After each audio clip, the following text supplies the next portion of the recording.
Now, if you've ever daydreamed of turning your hobby into a business, whether it's crochet, jewelry, candle making, or painting, you've probably asked yourself, do I need to spend thousands of dollars to get started? And is it even worth it if I don't have a big budget? I know that when I was first getting started, I had this image in my head of needing a fancy website, professional photography, a stockpile of supplies, and a perfectly branded package all ready to go. But you know what? That almost stopped me before I even began, and I kept thinking, I can't afford this yet, maybe I should just wait until later. But the truth is that starting a handmade business doesn't have to break the bank. Yes, there are obviously some costs, some more obvious and some on the sneakier side, but there are tons of ways to start small and grow as you go along. So in this video, I'll be breaking down everything step by step. We'll look at some essential costs, and these are things that you can't really skimp out on. And then we'll look at the optional costs, and these are things that are nice to have, but are not necessary in the beginning.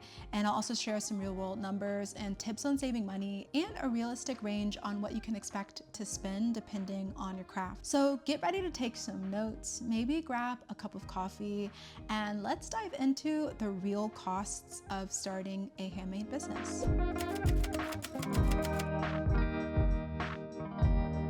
All right, so let's start things off with the more obvious startup cost, your materials and tools. I know when I started Cactus Lady Creation, I mostly did macrame and weaving, and so I thought that I had to buy all the cord and string and fancy looms, but materials add up really quickly, and so I saved up and I bought a few of the supplies that I thought I needed, but the truth is that some of them sat untouched in the drawer for months. And so what I learned was that your materials are your foundation, but you don't need to stock an entire craft store on the first day. If you crochet, for example, you might need 2 to 3 hook sizes, maybe a few skeins of yarn, and just start building your first products. That's maybe about $50 to $70, depending on which yarns you choose to get started with. And comparing that to something like jewelry making, for example, you might need pliers, findings, beads, and wire. And a starter set could run you $75 to about $150. But then for candle making, for example, you might need wax, wicks, jars, fragrance oils, and that's going to be at least $100 to $150 up front. So basically the point is that depending on which handmade business you're making, some of the upfront costs for materials might be higher or lower depending on what you're doing. And then we've got tools, for example, crochet hooks, a sewing machine, hot glue guns, resin molds, scissors, whatever your specific craft demands. And tools can feel really expensive for sure, but really you just need to start with what you'll actually use every week when you're just getting started. A single quality crochet hook you might love might cost about $8, but it'll last a whole lot longer than a cheap set that might bend and break. A basic sewing machine, for example, could be about $150, whereas an industrial one can hit about $1,000 or more, but you don't need to get fancy to get started. So what I would suggest is just separate your list into essentials versus extras. And essentials are things that you literally can't make a product without, such as yarn, hooks, bead, clay, and extras are things that will make your life easier but aren't required to get started, like an automatic yarn winder or an upgraded light box for photos. If you just stick to essentials, most handmade businesses can get up and running starting at about $50 to $300 with materials and tools. And then once you've made a few sales, you can invest that profit back into upgrading your gear and expand your supply stash. This way your business is actually paying for your tools. All right, now let's talk about branding and packaging. And this is one of those more sneaky costs that people don't actually think about until they're halfway into creating the brand for their business. And the thing about branding is that it's not just a pretty logo, it's also the personality of your brand. It's the colors, the fonts, the labels, and how the product shows up when it's in your customers' hands and how they feel when they're opening it up and using the product or displaying the art piece. And the thing is that you don't have to spend thousands of dollars, especially when you're just getting started. There are platforms out there like Canva with free templates where you can just whip up a logo and social media graphics and even whip up thank you cards without spending any money on the actual digital side of creating it. And if you want to invest a little bit more, you can also get some stickers or labels printed out on Vistaprint or Sticker Mule for about $20 to $50. And that's your packaging. And at the bare minimum, you just need something that you can ship your item in safely, such as mailers, boxes, or padded envelopes. And that could be as cheap as $10 to $20 for a pack of 25. But if you really want your unboxing experience to really pop, then you can also add some branded tape or tissue paper, and these little extras can run for another $30 to $100 depending on how fancy you want to get. So I would just say to definitely keep it simple here. Your customers care about the quality of the product and if it arrives safely, not if it has your logo or branded tape on it. Also, a handwritten thank you card goes a really long way in making your client feel really special.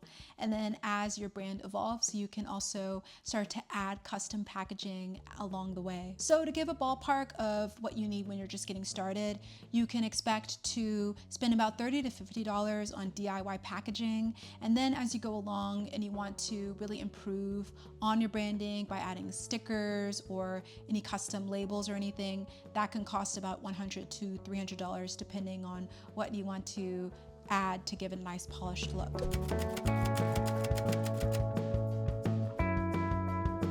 All right, so now you've got your supplies and you figured out your branding, and now you actually need somewhere to sell your work. If you're thinking about starting off online, I know that the common starting point is Etsy. It's really beginner friendly. You can list a bunch of items in a few minutes and you don't have to worry about building out a whole website. But Etsy does come with its fees.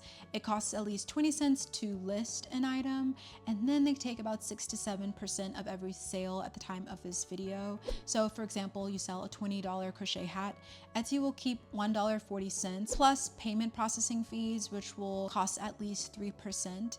I know that it doesn't sound like a lot of money, but as your business grows, it definitely will eat away at your profit margins.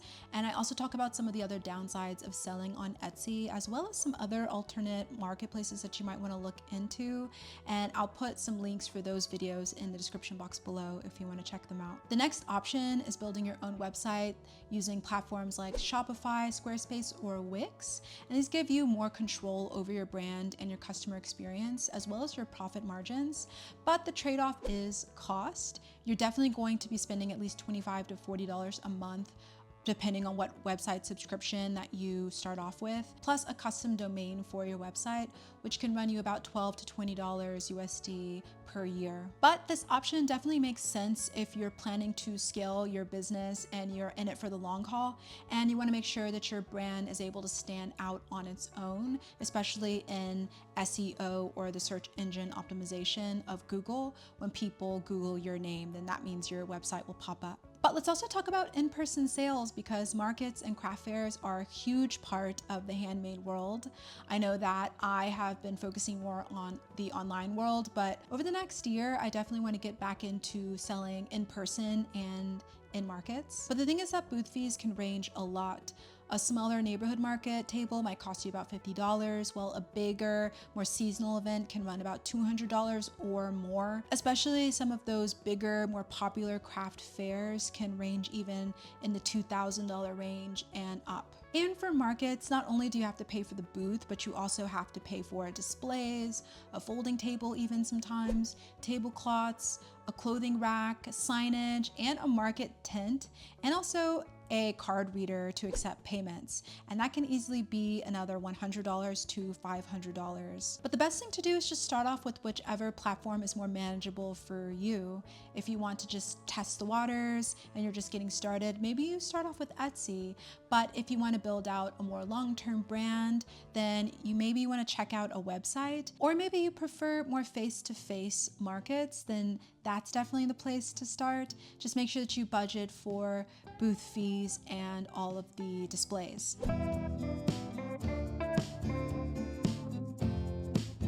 All right, now let's talk about marketing. So depending on which route you want to take, it can be either absolutely free or one of the biggest costs in your business, depending on how you want to approach it. The great news is that we do live in a time where there's social media, and it basically has built-in free advertising. So you can post your makes on Instagram, TikTok, Pinterest, or YouTube, and that doesn't take any money except for your time and your creativity. And to be honest, a lot of businesses start off with just posting on social media and entirely grow organically without even paying for paid ads. I know for me, this is the strategy that I've taken because my budget for marketing was $0. But social media does take a lot of energy, strategy, consistency, and even sometimes equipment. Even though social media apps are free, you still might want to invest in a tripod or some basic lighting or even some software or props to make sure that your photos and your videos stand out. For example, a ring light can cost about $20, or a soft light box could cost about $50 to $100. And then if you want to really blow up your brand, then you might want to invest in paid ads. And this might be boosting an Instagram post or running a Facebook campaign, for example. And you could start off with $20 and then grow organically from there. But most people spend about $50 to $100 a month to test it out and see if that works. And then if it does, then you can boost it once you know who your target audience is. Clear, well-lit product photos are really important, especially if you're online and you don't need a fancy camera. Your phone is often enough to get started, but you might need to invest in a light box, which can be about $30 to $60, so that you can get really nice, well-lit photos if you don't have access to natural light that's really nice and bright. What I would say is definitely start with what you can do for free. So learn how to take some really nice product photos in natural light and then post them consistently and test them out on different platforms that your customers are actually using. And then once you make nice steady sales, then you can think about investing that money into proper lighting or props, and then maybe experimenting with ads along the way.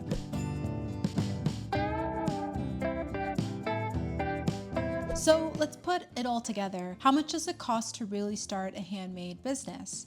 Well, if you're super resourceful and you stick to absolute essentials, you can get started for technically under $100. You could start with a couple of tools, a small stash of supplies that you might already have, because if this is your hobby, then you already might have those materials, and then just some basic packaging. But for most makers, a more realistic range is about $300 to $1,000, and this will usually cover your materials, a few quality tools, basic branding and packaging, and at least selling on one platform and maybe even a little bit of marketing. But the most important thing here to remember is that you don't need to spend all your money on everything at once. You can just start off with the essentials, make a few sales, and then reinvest your profits into upgrades or new supplies.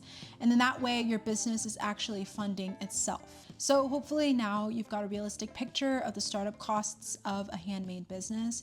And I hope that this also gives you a bit more relief that you don't need to drop thousands of dollars to get started. Just start off small and test the waters and let your shop grow naturally and organically with you. And I'd love to hear in the comments below what's been your biggest expense so far in your handmade journey. Or if you're just getting started, what is the one thing that you're planning to invest in first? And if you found this video helpful, please don't forget to give it a like and also subscribe and join back up with me each week for more handmade business tips. Also, make sure to check out the entrepreneurship playlist next if you want to see more videos like this. Well, thank you for watching and for joining me, and I hope you'll join me in the next one.